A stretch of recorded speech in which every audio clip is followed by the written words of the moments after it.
안녕하세요. 미니파이어의 1인 기업입니다. 지난번 영상부터 회사의 연말정산 담당자가 홈택스에서 제공하는 서비스만을 이용해서 연말정산 업무를 끝낼 수 있는 방법을 확인해 보고 있습니다. 오늘은 그 두 번째 영상이고요. 지난번 영상에서는 첫 번째 단계인 근로자 기초자료 등록 방법에 대해 정리했었습니다. 오늘 영상에서는 직원들이 홈택스를 통해서 제출한 공제신고서를 회사의 연말정산 담당자가 홈택스에서 확인하고 정리해서 지급명세서 작성을 준비하는 단계에 대해서 확인해 보겠습니다. 홈택스 편리한 연말정산 간편제출 메인 화면에서 유형 3에 있는 공제신고서 관리 메뉴를 클릭합니다. 공제신고서 관리 화면으로 이동했고요. 이 공제신고서 관리는 직원들이 홈택스 간편제출을 통해서 제출한 공제신고서 내용을 회사 연말정산 담당자가 확인해서 내용에 오류가 있는 경우 다시 해당 직원에게 반송 처리할 수 있는 단계인데요. 직원들이 제출한 서류들을 확인해서 공제 신청한 항목들이 적정하게 적용됐는지, 부당하게 공제 신청된 것은 없는지, 공제를 받을 수 있는데 신청이 누락된 것은 없는지, 공제 신청은 했는데 관련 증빙이 빠졌는지 등등 직원들이 제출한 연말정산 서류가 맞게 되었는지를 전체적으로 확인하는 단계입니다. 연말정산 담당자 입장에서는 이 단계가 가장 많은 업무량을 처리해야 하는 단계인 건데요. 보다 효과적인 업무 처리를 위해서는 이 공제신고서 관리 화면의 기능들과 화면에서 보여지는 용어들의 의미를 잘 파악해 두는 게 중요할 것 같습니다. 기본사항에서 원천징수 의무자인 소속 회사 사업자 등록번호와 상호를 확인할 수 있고요.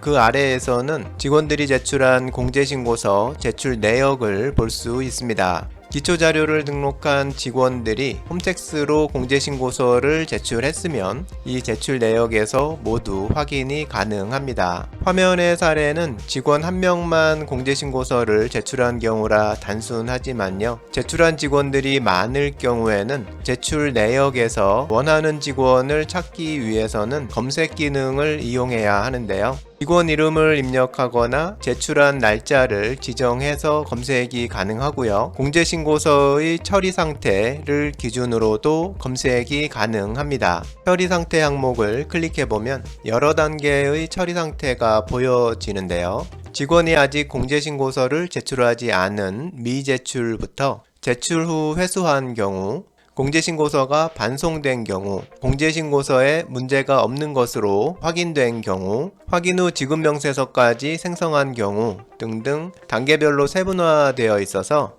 담당자가 신청된 공제신고서를 처리 단계별로 구분해서 확인하는데 편리하게 되어 있습니다. 이렇게 검색을 통해서 확인할 직원들을 추려서 도외했으면 이번에는 제출된 각 신고서의 내용을 검토할 차례인데요. 이때는 조회된 직원들의 리스트를 출력해서 이용하거나 공제신고서 등의 자료를 한 번에 출력해서 보는 게 필요할 텐데요.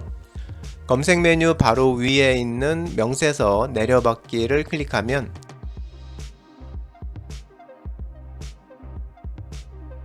화면에 조회된 제출 내역 리스트 전체를 엑셀로 다운받아서 확인할 수 있습니다. 옆에 있는 PDF 일괄 내려받기를 클릭하면 일괄 내려받기 신청 팝업 창이 뜨는데요. 이 팝업 창에서 신청하면 직원별 공제신고서와 연말정산 간소화 PDF 자료를 한 번에 내려받을 수 있습니다.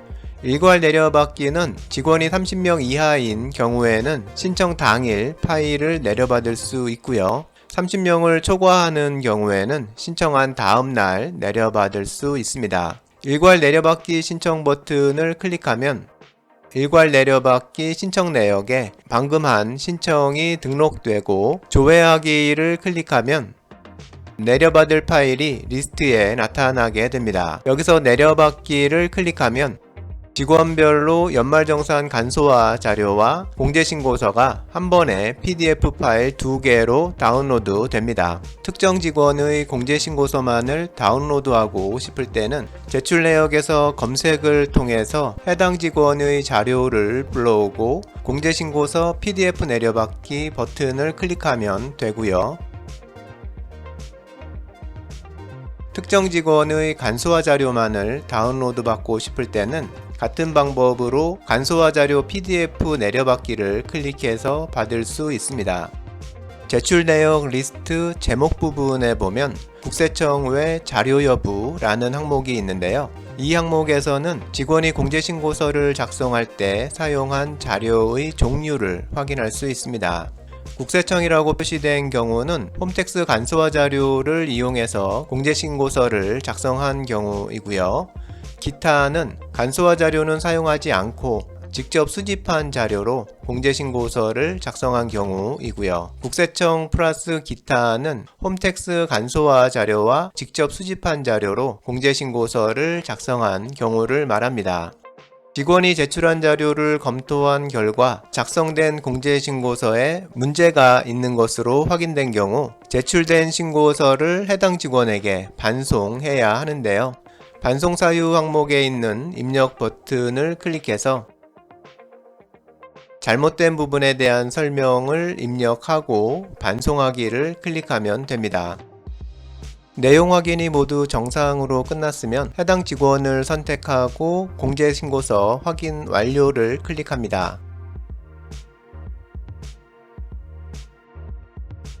확인 완료를 클릭하면 해당 직원의 반송 사유 입력 버튼이 더 이상 입력할 수 없도록 변경되고 해당 직원의 공제신고서 확인이 끝나게 됩니다. 공제신고서 확인을 끝낸 직원의 자료라도 나중에 다시 오류가 발견되는 수도 있는데요. 이럴 경우에는 다시 해당 신고서를 반송해야 하는데요. 이미 확인 완료를 클릭했었기 때문에 반송 사유 입력 버튼이 비활성화된 상태라 바로 반송 처리를 할 수는 없습니다.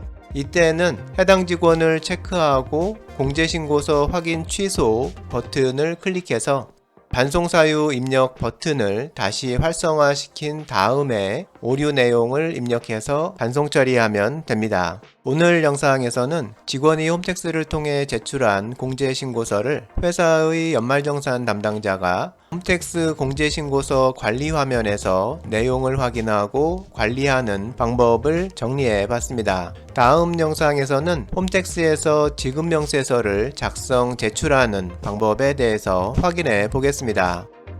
좋아요와 구독 부탁드립니다.